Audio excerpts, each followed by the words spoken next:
کہ ہماری 15 سی دعوت پر جو اساتذہ کرام یہاں پہنچے ہیں، دعوت تو اور بھی اساتذہ کو دی تھی ہم نے، لیکن کچھ اگزام ہو رہے ہیں، تو باقی آپ کے بہت مشکور ہیں جو یہاں پہنچے ہیں۔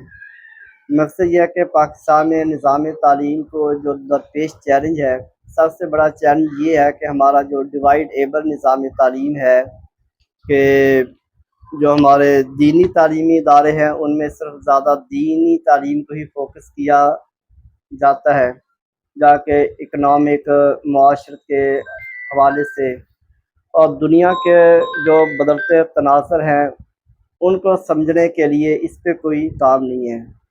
دوسری طرف یونیورسٹی اور کالجز کا جو کلچر ہے، جو ماحول ہے، وہاں ڈگریاں تو ہم یہ سمجھتے ہیں، صرافی صاحب اور رانا صاحب ہم اکثر یہ ڈسکس کرتے ہیں کہ ڈگریاں تقسیم ہو رہی ہیں، تربیت کا عنصر اور مسائل کو سمجھنا، پرابلم سالونگ، اس پہ کام نہیں ہے۔ تو کچھ طبقات کوشش تو کر رہے ہیں، تو انشاءاللہ اللہ تعالیٰ نے ہر انسان سے اس کی ہمت کے مطابق، اس کی طاقت کے مطابق ہی سوال کرنا ہے، تو ہمیں چاہیے کہ جتنی اللہ تعالیٰ نے ہمیں صلاحیت اور ہمت دی ہے اس کے مطابق ہم اس کو کام کریں۔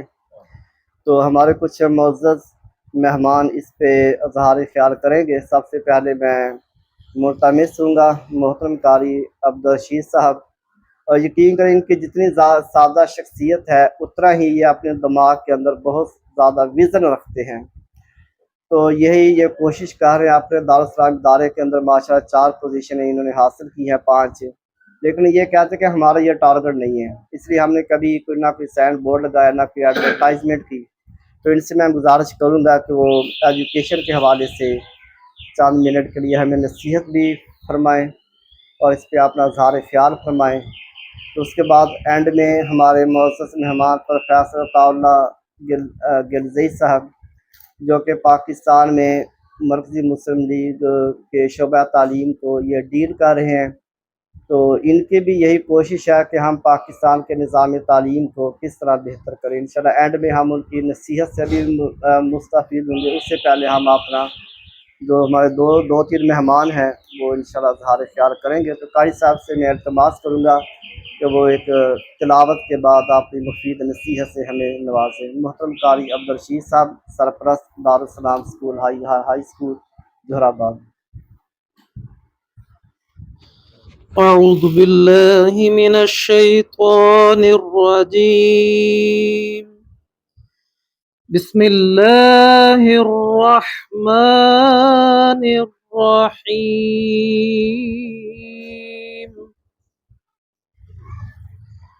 والتين والزيتون وطور سينين وهذا البلد الأمين.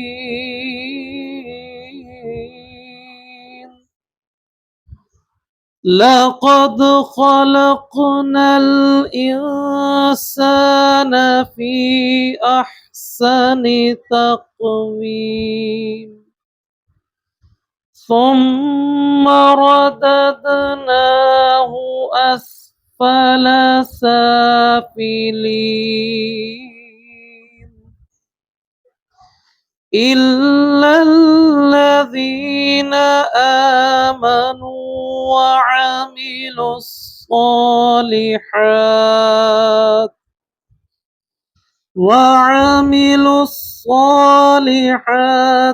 فلهم أجر غير ممنون.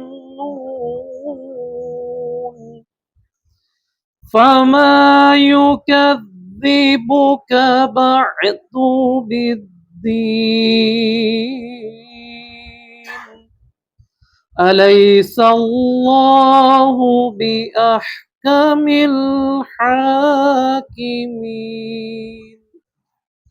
بسم اللہ الرحمن الرحیم۔ میں بہت زیادہ تمہید کے بغیر مرکزی مسلم لیگ پاکستان اور اس کے اساتذہ کے شعبے کا شکر گزار ہوں کہ انہوں نے ایک علمی، فکری اور احساس پر مبنی نشست کا اہتمام فرمایا اور اس میں ہمیں بھی شرکت کی دعوت دی۔ جناب قاسم صاحب کا خاص طور پہ شکریہ کہ مجھے بستر سے اٹھا کے یہاں لے آیا، اور اس سے پہلے میں متاثر ہوتا ہوں اپنے اس جماعت کے ساتھیوں سے، اتنے کمیٹڈ ہوتے ہیں کہ ایک دفعہ پہلے مجھے یہاں میں لاکھ معذرت کی لیکن ایسے انداز سے قائل کیا کہ مجھے آنا ہی پڑا۔ تو میرے لیے جسمانی کمزوری کی وجہ سے اب نشست و برخاست بہت مشکل ہوتی ہے، لیکن بہرحال میں خراج تحسین پیش کرتا ہوں اپنے ساتھیوں کا۔ یہ جذبہ دراصل ہوتا ہے قابل قدر ہے، اور اس کی جتنی قدر کی جائے کم ہے۔ دوسری بات، مجھے یہ نہیں پتا کہ اس محفل کا اصل نقطہ کیا ہے، لیکن جس طرح کی ابھی تک انفارمل گفتگو ہوئی ہے اور جس طرح ساتھیوں نے سوال کیے ہیں اس سے پہلے، اس سے اندازہ ہوتا ہے کہ یہ مسلمان بنانا چاہتے ہیں اپنے طلباء کو، اور اساتذہ کو مسلمان بن کے کردار ادا کرنے کی دعوت دینا چاہتے ہیں، اور یہی ہمارا بھی مشن ہے۔ ایک مسلمان کا اول و آخر، اس کا اٹھنا بیٹھنا، اس کا جینا مرنا، اس کا سوچ بچار کرنا، اس کا جاگنا، اس کی چلت پھرت ساری وہ اسلام کے گرد ہی گھومتی ہے۔ ایک مسلمان استاد سے اس سے ہٹ کر توقع کی ہی نہیں جا سکتی۔ رہ گئی دنیا، ہمارے بھائی کہہ رہے تھے کہ اسکولوں میں پیریڈ ہم اس طرح اس لیے دین اس میں نہیں سکھا سکتے کہ مقصد ہوتا ہے سلیبس جلدی کور ہو اور تنخواہ اینٹ لیں، تو حقیقت ہے کہ اس کے لیے تو تعلیم بنی ہی نہیں، وہ ہے تزکیہ کے لیے۔ نبی علیہ السلام نے فرمایا تزکیہ کے لیے، تزکیہ ہے کہ ہر طرح کے نیک سب سے پاک کر دیے گئے، وَثِيَابَكَ فَطَهِّرْ وَالرُّجْزَ فَاهْجُرْ، دامن بھی پاک ہو اور ایسی جگہوں سے گندگی بھی ختم کر دی جائے جو دامن کو داغدار کرتی ہے۔ اس لیے اب ہماری اس نظام تعلیم کے اندر یہ جب جذبہ ختم ہو گیا ہے تو ہمارے مسلمان پیدا نہیں ہو گئے۔ ہمارے اعلیٰ ہائی کوالیفائڈ ہیں لوگ، کب سے وطن کو سنبھالے ہوئے ہیں، ہائی کوالیفائڈ ہر شعبے میں، ایجوکیشن میں بھی خیانت ہے، صحت میں بھی خیانت ہے، عدالت میں بھی خیانت ہے، سیاست میں بھی خیانت ہے، تو پھر ہمارے تعلیمی ادارے کیا کر رہے ہیں؟ اگر یہیں چور اور چکے ڈاکو جیب کترے لیتے قوم کی خدمت کا نام ہے اور قوم کی جڑیں کاٹے۔ اس لیے میں سمجھتا ہوں کہ اگر یہ نشست اس کے لیے اور یقیناً اسی کے لیے ہوگی تو انشاءاللہ میں جتنی میری طاقت ہے، قوت ہے، میری آواز ہے، وہ حاضر ہے، ہم اسی کے لیے بیٹھے ہیں۔ جامعہ دارالاسلام کے اندر الحمدللہ ہم اسی نقطۂ نظر سے کام کر رہے ہیں۔ آج 26 سال ہو گئے ہیں اس ادارے کو، اور 25 سال مجھے خود وہاں ہو گئے۔ اس میں ہم نے یہ کوشش کی ہے کہ میٹرک تک طالب علم دین کو اور قرآن کو براہ راست اس طرح سمجھ سکے جیسے اردو کی کتاب پڑھ کے سمجھتا ہے۔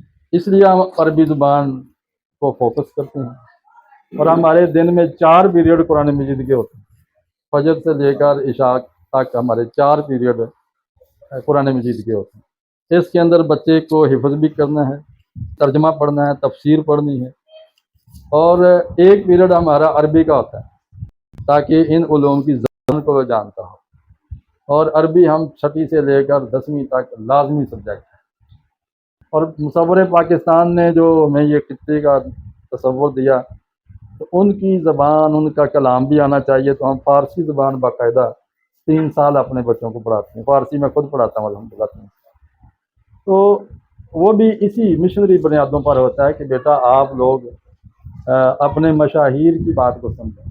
ابھی کل جو پرسوں دورہ کیا ہے صدر ایران صاحب آئے تھے، تو سیدھے مزارے علامہ اقبال پہ گئے۔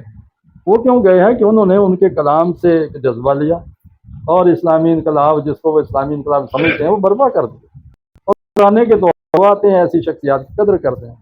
اور ہم ہیں کہ اپنے بچوں کو کلام اقبال کہ ہمارے جو پروفیسر ہیں وہ بھی جب کوئی شعر پڑھتے ہیں تو اس میں غلطیاں ہوتی ہیں، سمجھتے نہیں ہیں، غلطیاں ہوتی ہیں۔